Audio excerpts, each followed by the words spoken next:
Nobody expected him to speak. Nobody expected the young man who has spent his entire professional journey so far operating with the discipline of someone who understands that silence is its own kind of power, who has navigated draft night slides and media doubts and quarterback competition uncertainty with a composure that has made even his most committed critics acknowledge that whatever else you say about Shedeur Sanders, he carries himself like a professional. Nobody expected him to break from that composure and hit back. But something crossed a line. Something was said about Deion Sanders, his father, his foundation, the man whose influence and example and love is the bedrock of everything Shedeur has built, that Shedeur Sanders was not willing to let stand. The false claims were out there. They were spreading. They were being amplified by people who should have known better and repeated by people who did not bother to find out if they were true. And Shedeur Sanders looked at all of it and made a decision. He was going to respond. He was going to defend his father. He was going to hit back against the narrative that was being constructed around a man who deserved better than what was being said about him. And what happened next, the way he responded, what he said, how the football world reacted, is a story that goes far beyond sports.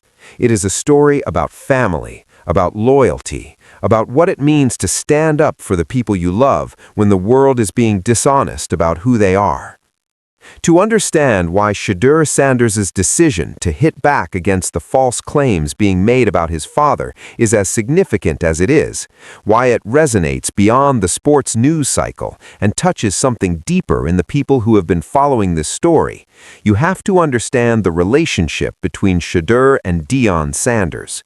Not the public version of that relationship, not the version that gets packaged and presented in television segments and social media posts and the carefully managed narrative of a famous football family navigating the intersection of athletic achievement and cultural celebrity. The real version.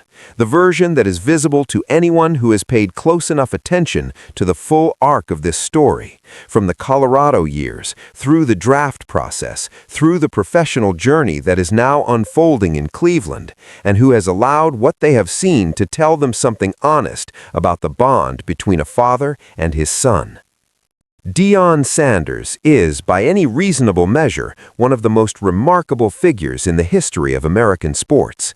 His playing career, Hall of Fame cornerback, two-time Super Bowl champion, five-time first-team All-Pro, the only athlete in history to play in both a Super Bowl and a World Series, was a demonstration of athletic excellence so extraordinary that it defied the conventional categories through which professional sports careers are usually understood.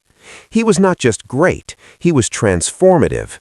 He changed how the cornerback position was played, how athletes related to their own celebrity, how black excellence in professional sports was projected and perceived in the broader culture. He was prime time in a way that the nickname barely captures. Not just a great player, but a phenomenon, a presence, an event that made everything around him more interesting and more alive. And then, after his playing career ended, he became something else, something that many people who knew him only as a player did not fully anticipate. He became a builder, a developer of young men, a football coach whose commitment to the players under his care went beyond the professional relationship of coach and athlete into something more personal and more demanding and more genuinely transformative. His tenure at Jackson State, taking a historically black football program that had been in the background of the national conversation and making it a destination for elite talent, a platform for demonstrating that HBCU football deserved the same respect and attention and investment as any other program in the country, was a statement. Not just about football, about values, about what it means to use the platform and the resources you have accumulated to lift something that has been overlooked and undervalued, and to make the people around you better through the example of your own commitment and your own standards. And then, Colorado.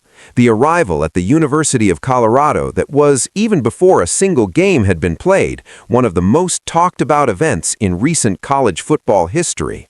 The transformation of a program that had been struggling for years into a national conversation.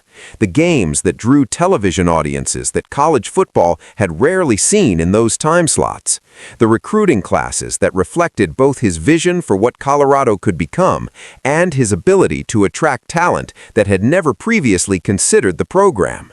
The wins and the losses and the development of players who went to the next level having been shaped by his coaching in ways that their professional careers were going to reflect. All of it the product of a man who had decided that his post-playing career was going to be defined by giving back, by pouring the knowledge and the experience and the competitive wisdom of a Hall of Fame career into the next generation of football players and watching what they became as a result. Shedeur Sanders grew up inside all of this. He did not observe his father from a distance the way most children of famous parents experience their parents' professional life. He was embedded in it. He was shaped by it from the beginning. Every conversation about the game, every standard of preparation and professionalism and competitive excellence, every lesson about how to carry yourself when the world is watching and how to perform when the pressure is highest and how to maintain your identity and your values in an environment that is constantly trying to define you from the outside, all of it was absorbed by Shedeur in the specific way that children absorb the deepest influences of their upbringing. Not through formal instruction alone, but through the daily lived experience of watching a father who embodied the values he taught. Through seeing over and over, in situation after situation, that the things his father told him about how to be a competitor and how to be a person were not just words, but actual descriptions of how his father operated in the world. This is the foundation of Shedeur Sanders' composure. This is the source of the specific kind of confidence that has defined his entire professional journey. Not the performed confidence of someone trying to project an image, but the genuine, grounded confidence of someone who knows where he came from and what he was taught and who he is because of it. When people talk about what makes Shedeur Sanders different, when the coaches and the veterans and the evaluators inside the Browns facility describe that quality of presence that goes beyond football talent into something more fundamental about who he is as a person and a competitor, they are describing the output of a relationship with a father whose influence on him has been total and profound and ongoing in ways that define everything about how he approaches the game and the life around it. The false claims that began circulating about Deion Sanders, the specific accusations and characterizations that were being spread through the sports media ecosystem and amplified through social media in ways that gave them the appearance of credibility they did not deserve, landed in this context. They were not just claims about a football coach or a public figure. They were claims about Shedeur's father, about the man whose influence is the foundation of everything Shedeur has built, about the person whose example taught him everything he knows about how to compete and how to carry himself and how to be the kind of person whose presence makes the people around him better. The specific nature of the claims, the way they were framed, the sources from which they were emerging, the apparent willingness of certain media voices to repeat and amplify them without the kind of verification and accountability that honest journalism requires, was something that Shedeur processed with the same deliberateness and intelligence he brings to everything. He could have stayed silent. The instinct toward silence, toward the disciplined non-response that he had deployed so effectively through every previous challenge of his professional journey, was the path of least resistance. Silence would have allowed the story to pass without giving it additional oxygen. Silence would have maintained the composure narrative that has been one of the defining elements of his public identity. Silence would have been, in the strict calculus of personal brand management, the safest response to a situation that posed risks in multiple directions. He chose not to be silent, and the choice itself, the decision that some things are more important than personal brand management, that there are moments when staying quiet is not composure, but abdication, that a son who has been taught by his father to stand up for what is right has an obligation to stand up for his father when what is being said about him is wrong, is itself a revealing and important part of this story. When Shedeur Sanders hit back, he did it with the same precision and the same discipline that characterize everything he does. He did not explode. He did not go on a rant. He did not produce the kind of emotional, scattered response that hands ammunition to the people who made the false claims in the first place by demonstrating that the claims were able to destabilize him. He was specific. He was clear. He was factual in a way that addressed the substance of what had been said rather than simply the emotional impact of it. He identified the claims that were false, and he explained precisely and specifically why they were false. He defended his father not with the reflexive loyalty of someone who is incapable of seeing the person he loves clearly, but with the informed conviction of someone who has been present, has paid attention, has seen the reality behind the public narrative, and who understands the difference between legitimate criticism and false characterization. The specific claims that had been made about Deion Sanders, the ones that Shedeur was responding to, touched on areas of his father's coaching career and his personal conduct that had been subjects of speculation and narrative construction in certain corners of the sports media world. The claims about how Deion ran his program, the characterizations of his relationship with players, the suggestions about his motivations and his integrity, and the specific ways in which his conduct as a coach had been framed in ways that Shedeur knew to be disconnected from the reality he had witnessed up close for years.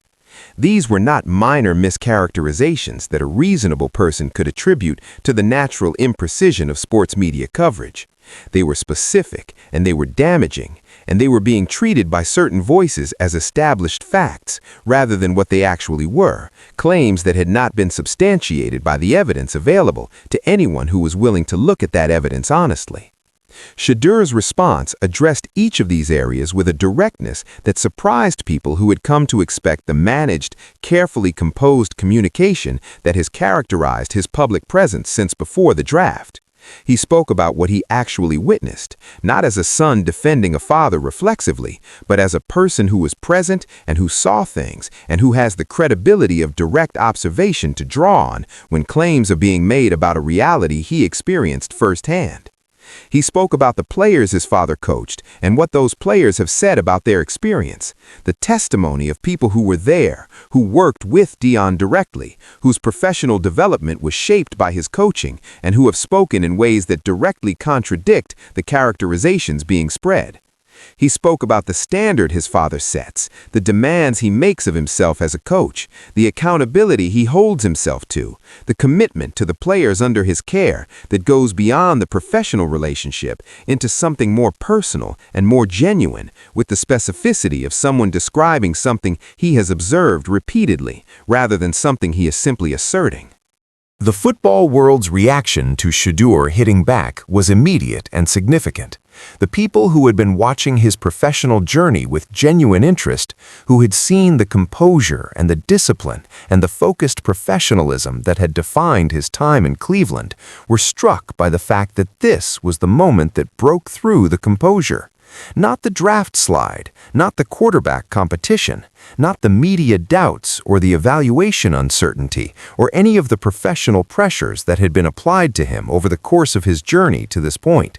His father, the false claims about his father, the line that was crossed when someone said something untrue about the man whose teaching is the foundation of everything Shedeur Sanders is, that was the line. And the fact that this was the line, that the composure held through everything professional and gave way specifically when his father's integrity was being challenged, told a story about Shedeur Sanders that was more revealing than any practice report or preseason performance or jersey sales number had been. The media voices who had been spreading the claims were put on notice, not through threats or aggression, but through the specific kind of accountability that comes from a credible witness to the facts, deciding that the facts matter enough to be stated clearly. The credibility Shedeur brings to his defense of his father is not the credibility of a son who is simply loyal. It is the credibility of a person who has been watching closely for years, who has been present in the specific situations that are being characterized inaccurately, and who has the standing to say that what is being claimed does not match what he actually knows. That credibility, and the specific, factual nature of his response made it very difficult for the voices amplifying the false claims to continue doing so without engaging with the substance of what he had said. The broader conversation that Shedeur's response sparked went beyond the specific claims and the specific defense. It opened up a larger discussion about Deion Sanders as a coaching figure, about what his legacy in college football actually represents, about the players he has developed and the programs he has transformed, and the influence he has had on the careers of young men who came through his programs at Jackson State and Colorado and who are now operating in professional sports in ways that reflect his coaching. This conversation was overdue because the narrative around Deion as a coach had been, in certain media quarters, more focused on the celebrity and the controversy than on the substance of what he actually accomplished and what the people closest to his coaching have actually said about their experience of being coached by him. Shedeur's defense opened that conversation up again and insisted, with the credibility of someone who was there, that the substance deserved more attention than the narrative had been giving it. The impact on Shedeur's standing within the Cleveland Browns organization was subtle but real. Professional football organizations pay attention to who their players are, not just as athletes, but as people. The character evaluation that goes into every significant roster decision includes an assessment of what a player's actions reveal about his values and his priorities and his capacity for the kind of genuine human commitment that makes teams function at their highest level. When a player makes a decision that reveals something important about his character, when he chooses to stand up for something that matters at a personal cost, when he demonstrates that there are principles he will not compromise, regardless of what the professional calculation of self-interest would recommend, that revelation becomes part of how the organization understands him. Shedeur's defense of his father was not a football event, but it was a character event. And the people inside the Browns building who are making the most important decisions about his professional future are the kind of serious football people who understand that character events are football events too. The relationship between Shedeur and Deion Sanders has always been visible to anyone paying attention to the full story of their journey through the football world together, but this moment made it visible in a new way. Not as a famous son being guided by a famous father, the narrative that has sometimes reduced their relationship to a story about legacy and expectation and the specific complexity of following a Hall of Famer, but as a son standing up for a father. As a young man who has built something extraordinary and who knows with complete clarity where the foundation of that building was laid and who laid it. As a person whose gratitude and love and loyalty are not performed for a camera or shaped by a public relations strategy, but simply the honest expression of a relationship that has been from the beginning one of the most important things in his life. The false claims are still out there. That is the nature of the information environment we operate in. Claims once made do not disappear simply because they have been rebutted, but they exist now alongside a specific, detailed, credible response from the person who was closest to the reality being described. And that response, the willingness of Shedeur Sanders to break from the composure narrative, to speak when speaking was what the situation required, to stand in front of the entire football world and defend his father with the specific conviction of someone who knows the truth, has changed the shape of the story in ways that will not be easily reversed. The people who made the claims and the people who amplified them have to decide what to do with that. The football world that has been watching Shedeur's journey has something new to understand about who he is and what he values. And Deion Sanders has a son whose loyalty and whose courage and whose willingness to stand up for what is right is a reflection of exactly the kind of man the father raised him to be. That is not a football story. That is a human story, and it is one of the most important ones being told in the NFL right now. The broader lesson that this moment offers to the sports world and to the media ecosystem that shapes how athletes and their families are covered and understood is not subtle. It is direct and it deserves to be stated clearly. The specific vulnerability that comes with being a public figure in the modern media environment, the ease with which claims can be made and amplified without the accountability structures that serious journalism is supposed to maintain, creates real costs for real people. Deion Sanders is not an abstraction. He is a person, a father, a coach whose relationships with the players and the family members whose lives intersect with his professional career are real human relationships that false characterizations damage in ways that do not resolve themselves simply because the news cycle moves on to the next story. Shedeur's response insisted on that reality. It insisted that his father is a person and not just a narrative, that the story being told about him has to be accountable to the facts, not just the frame, and the fact that he was the one who insisted on it, that the person who stepped forward to make that demand was the son whose career and whose character are themselves the most direct evidence of what Deion Sanders has built, made the insistence carry a weight that it would not have carried from anyone else. This is what loyalty looks like when it is built on truth rather than just affection. This is what it means to defend someone not because you are required to by the accident of biological relationship, but because you have witnessed enough to know that the defense is deserved.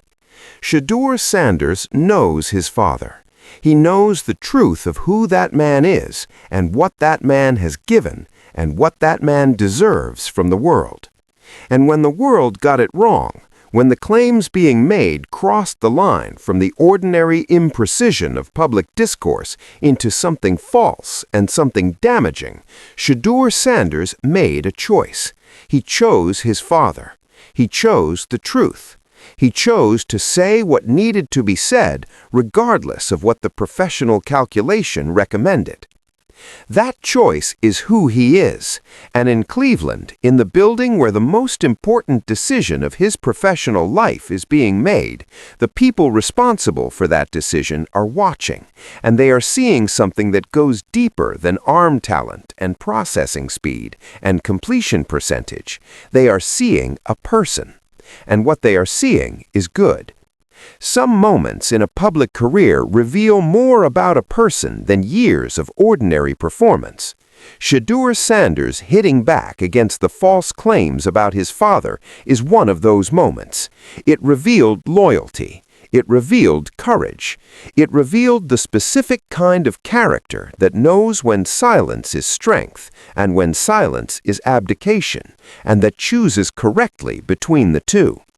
The false claims have been answered, the father has been defended, and the son who did the defending has shown the football world something about who he is that no practice report or preseason performance could have shown as clearly.